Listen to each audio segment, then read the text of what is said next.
الله عز وجل يعني من رحمته أنه وعد من أتى إلى القرآن يقبل عليه أنه سوف ييسر له هذا الطريق. ولقد يسرنا القرآن للذكر فهل من مدكر. أول شيء، أول نقطة، راجع محفوظك القديم.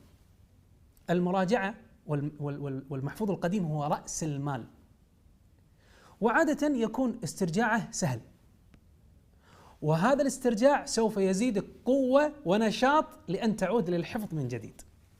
وأنا عندي اقتراح، يوجد أجزاء من القرآن محببة لكل نفس فينا.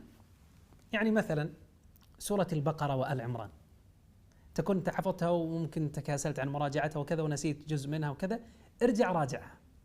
والبقرة سبحان الله عظيمة جدا، يقول النبي صلى الله عليه وآله وسلم في شأنها وفي شأن آل عمران أحاديث عظيمة جدا.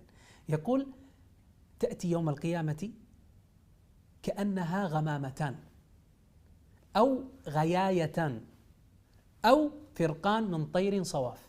تأتي يوم القيامة غمامتان كبيرة جدا، غمامة البقرة وغمامة آل عمران، فتظل العبد وأنت تحتاج إلى هذا الظل، وتحاجان عن العبد يوم القيامة كما أخبر النبي صلى الله عليه وآله وسلم.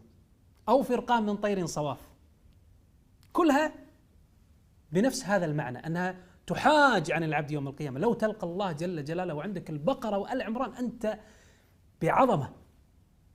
فأنا أنصح بأنك إذا فترت عن تريد الرجوع إلى المراجعة، ابدأ بالبقرة وآل عمران التي فيها الفضائل والعظام.